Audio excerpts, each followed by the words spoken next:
Sharing good practice, I think, is probably the only way that we can really evolve as teachers. It keeps the ideas fresh in my mind, it keeps me thinking about ways of improving what I can do. Sometimes the things that don't go perfectly are actually the best learning experiences. Anything that works for improving the outcomes for children has to be shared immediately.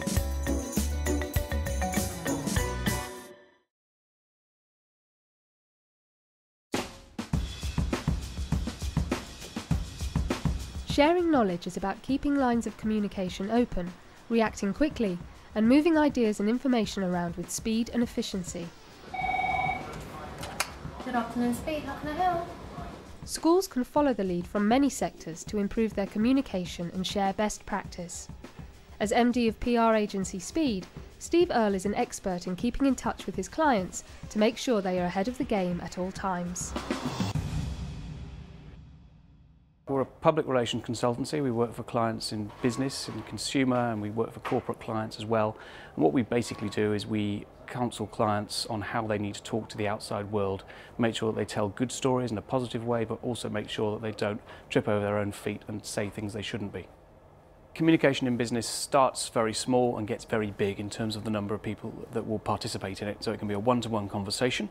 It can be a meeting, it can be an email that's one-to-one or one-to-many, it can be a phone call, it can be a conference call with lots of people on the phone at the same time. While I try to make sure that I communicate internally with everyone that I'm working with on a day-to-day basis, sometimes the thoughts you have and the information you want to share is just impractical to share on the move in a meaningful way. So often having something that's like a diary that you use to make sure you get your views across, those views can be pretty mundane or they can be very contentious, is a way of engaging people in the conversation.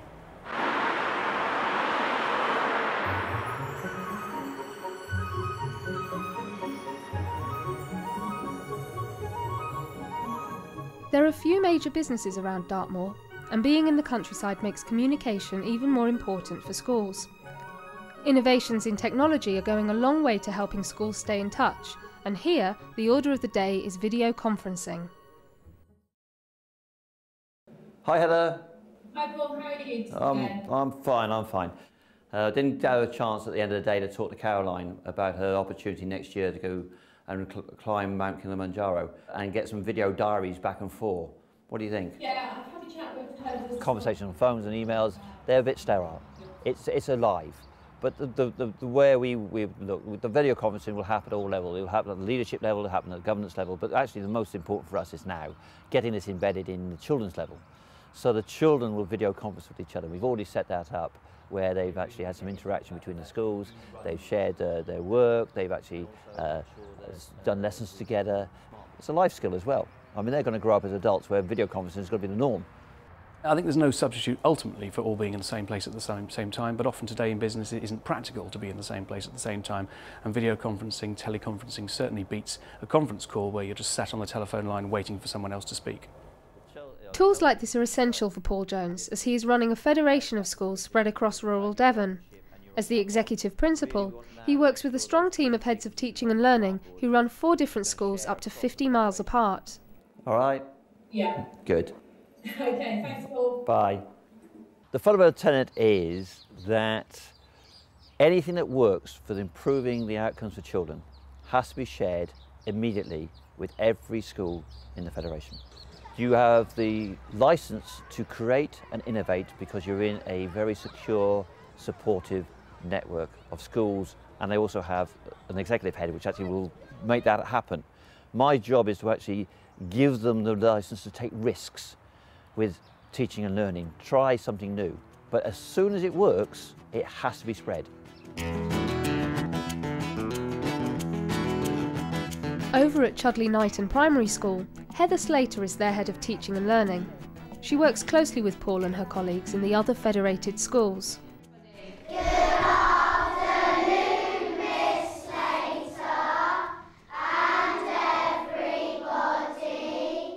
The senior leadership team is made up of the executive head, the heads of teaching and learning from the other schools, and also the business manager. And we meet every half term. And through that, we can share what's actually happening in schools and then take that away and develop it in our own ways at our own schools. Weapon. Why do you want weapons? Defend, there might be... Defence. Excellent. Keep going.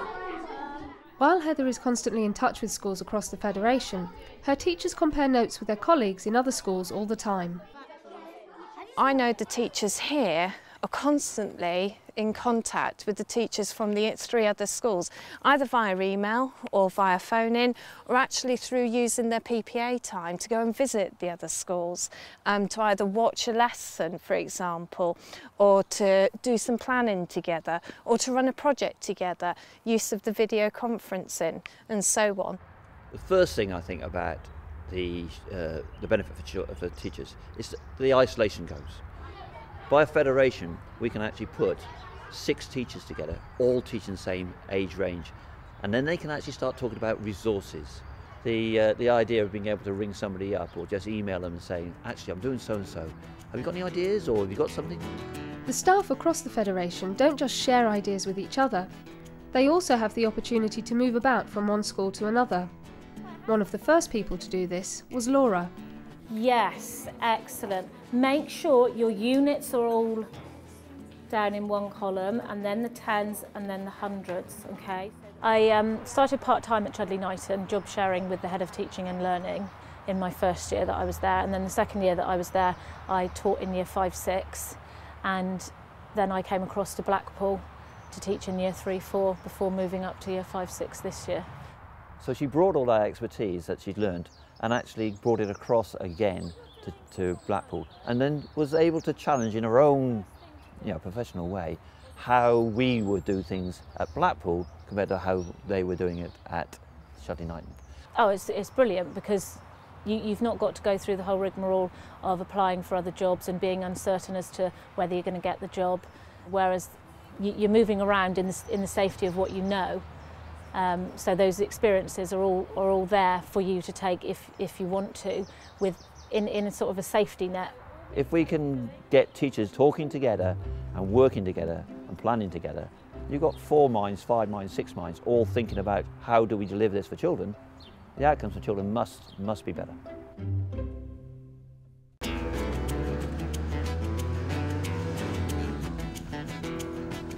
Strong dialogue with the wider community is helping schools to share best practice from a wide variety of sources.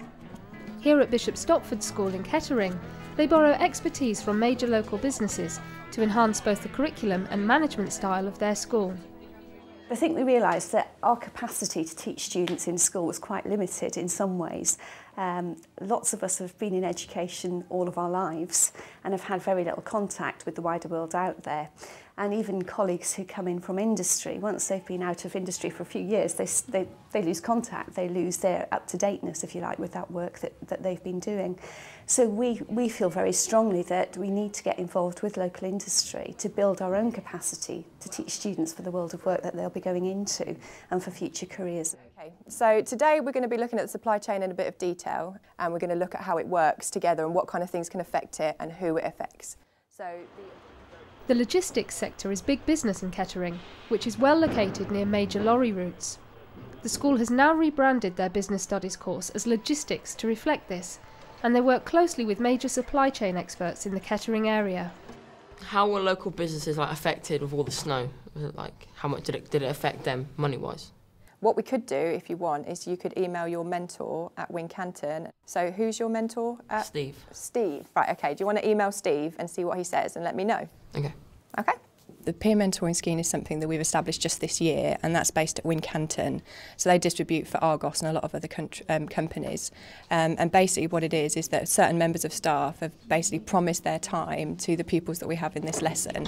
And if ever they have any questions, or if they're confused about anything, or if they want to go and look at something, then they can contact their mentor, and that mentor can arrange that for them. Hello Steve, during our business lesson the subject of snow came up. We were wondering if the snow and bad weather would affect you money-wise because you may not have been able to transport goods. Hi Alex, good question. The children can email us when they have a specific problem about logistics, and we're just generally there for them to sound their questions off and queries off rather than having to go to their teachers or maybe to their mum and dad who doesn't work in logistics. Steve Butler's involvement with the school goes well beyond peer mentoring. He works closely with a number of schools in the area, helping them with their Leading Edge Partnership programme. It's a national programme which looks at bringing schools together precisely on the agenda of sharing informed practice, and it's about raising achievement in schools and getting schools together to look at different issues that are of common concern to them. Right, if we just start the meeting by reviewing the DVD that we made with some students from your school and my school, and later on in the day your school. The one from Wincanton is particularly useful because obviously we're here, and then we start talking about some lesson ideas. So if we just start to watch the DVD. We're just going to ask you a bit about how you incorporate maths in your day-to-day routine working here. Okay, no problem. Today, Steve is meeting maths teachers from various schools in the partnership. They are here to discuss how they can build on their relationship with him to create more lesson starters to use in their classes. Kind of would like to have you set in the students a problem that's to do with something that's going on at Wincanton. So that could be some way of sort of contextualising your job in terms of the maths that goes on. We had a thing when we very first started, and it was, believe it or not, it was called the Lego game. And we literally got a square of Lego, and we give people certain different shapes. How many of those can you get in 1.6 metre high, 1 metre by 1.2 metre, because that's our capacity. But it never works that way because there's always this little bit of wastage, if you like. And what we try and do is make sure that that wastage is as low as possible. So what's the initial problem that we pose though? That's the thing. I mean, is it going to be a simple sort of palette that you have to fill of Lego bricks, or? I was not always a teacher, but my experience in the real world, if you want to call it that, has probably been limited in terms of the job roles I've had. This gave me an opportunity to speak to other careers, other opportunities, other things that the students might be interested in I never even thought of.